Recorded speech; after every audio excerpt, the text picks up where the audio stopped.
Hi everybody, welcome back. Isn't it marvelous that a finished system like the English language can be manipulated in an infinite number of ways? Clauses help us make this true and they are particularly helpful for us as we learn more about it. Clause contain at least one predicate with a verb and a subject. This makes a clause different than a phrase because a phrase does not contain a verb and a subject. Let us learn about the different types of clauses in English grammar and how they work.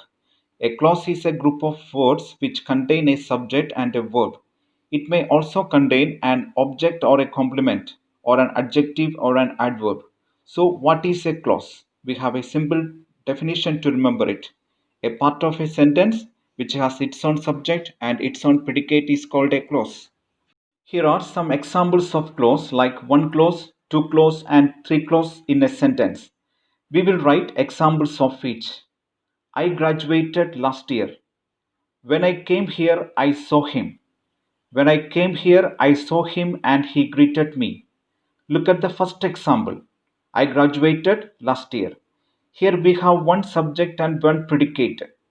So it's a one clause sentence. Look at the second example. When I came here, I saw him. Here the sentence separated with a comma and also have two clauses with its own subject and its own predicate. So it's a two clause sentence. When I came here, I saw him. Look at the third example. When I came here, I saw him and he greeted me. Here the sentence separated with the commas and also have three clauses with its own subject and its own predicate. So it's a three clause sentence. When I came here, I saw him and he greeted me. Next, types of clause. Clauses are mainly of two types. First one, independent clause. Second one, dependent clause. Now, we will discuss each one in detail. Independent clause. It is also known as main clause or principal clause. So, what is independent clause, main clause, or principal clause? We have a simple definition to remember it. If a clause give a complete or full meaning, we call it a main clause. Remember, it will have a subject and a verb. We will write one example. Children like stories which have happy ending. In this sentence, children like stories is the main clause and also gives fullness of meaning. So we call it a main clause. Subordinate clause. It is also called a dependent clause. What is subordinate clause or dependent clause? We have a simple definition to remember it.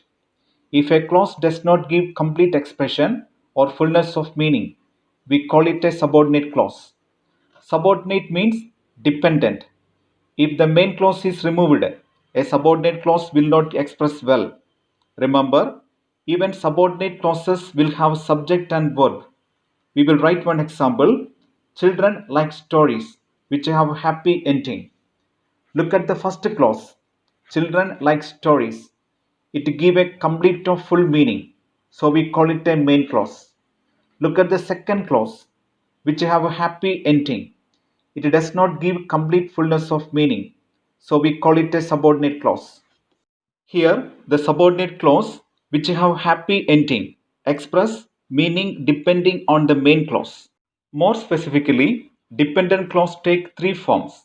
First one, adverb clause. Second one, adjective clause. And the third one, noun clause. We will discuss each one in detail. Adverb clause. Adverb clauses are group of words that function like an adverb. Here is one example sentence using adverb clause. My dog, although she is shy, loves people. Here, although she is shy, is said to be of an adverb clause. These clauses are typically used to elaborate when, where, why, how much, or under what condition the action of the sentence took place. Adjective clause. Adjective clauses are group of words that modify nouns and pronouns. Here is one adjective clause in sentence. Exercise which many people dislike is good for you. Here, which many people dislike is said to be of an adjective clause. These clauses tend to begin with pronouns such as who, whose, that, which. Noun clause. A noun clause is a group of words that band together and act like a noun. Here is one sentence example using noun clause. How he behaved was not acceptable. Here, how he behaved is said to be of a noun clause. They often begin with the words like how, that, what, when, where, which, who, why. Remember, a clause is not a sentence but a part of a sentence. It may or may not give a complete thought. Today we have learned clause and its types. Today's session we will wind up. We will be back with our next video, simple, compound and complex sentences. Please subscribe our channel and don't forget to press bell icon. Have a good day until we come back.